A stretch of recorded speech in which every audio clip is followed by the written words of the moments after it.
آج ملک ہندوستان میں SIR کا معاملہ بڑے عروج پر چل رہا ہے اور مسلمانوں کا ایک بڑا طبقہ ابھی بھی اس میں غفلت میں پڑا ہے، ابھی بھی اس میں غفلت میں ہے۔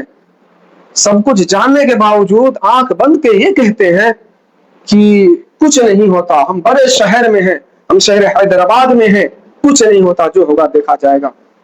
آپ اس غلط فہمی کو، اس غفلت کو اپنے ذہن سے نکال کر دور پھینک دیں، اس سوچ کو اپنے ذہن سے نکال کر کے دور میں پھینک دیں۔ حکومت کی جانب سے جب بھی کوئی ایسا مطالبہ کیا جائے جس سے ہم کو فائدے ہو اور اس میں اللہ اور اس کے رسول کے دین کے شریعت کے مخالفت نہ ہو، تو اسے اپناؤ اور اس کے تقاضے کو پورا کرو۔ المسلمون علی شروطہم، یہ حدیث پاک ہے۔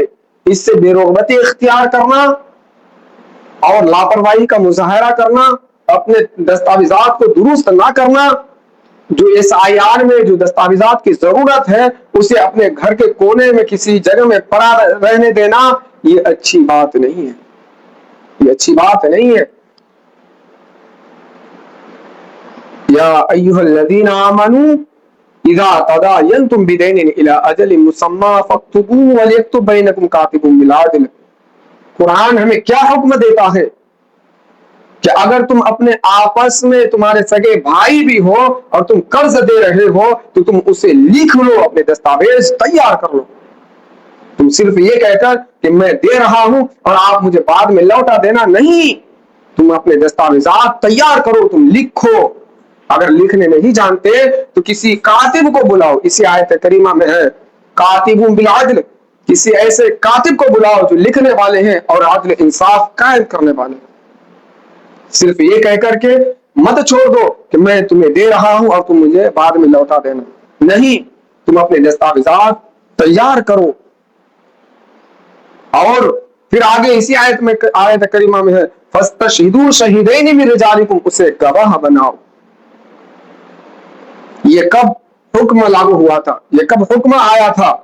یہ صحابہ کرام کے دور میں، جبکہ صحابہ کرام کے لیے ہم دغے بازی کا، جھوٹے کا، مکاری فریب کا ہم تصور بھی نہیں کر سکتے، سوچ بھی نہیں سکتے۔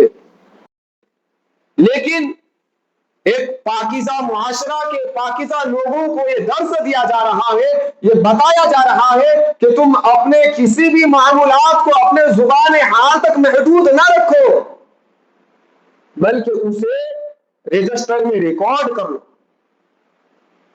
یہی تو اسلام ہمیں درس دے رہا ہے، یہی تو اسلام ہمیں بتا رہا ہے۔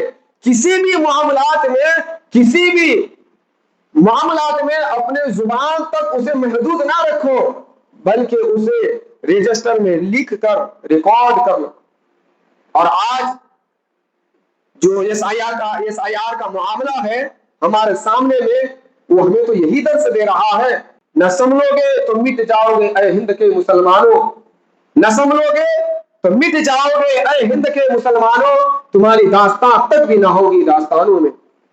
اس لیے ضروری ہے اور لازمی ہے کہ ہم اپنے دستاویزات کو جو ہے درست کر لیں۔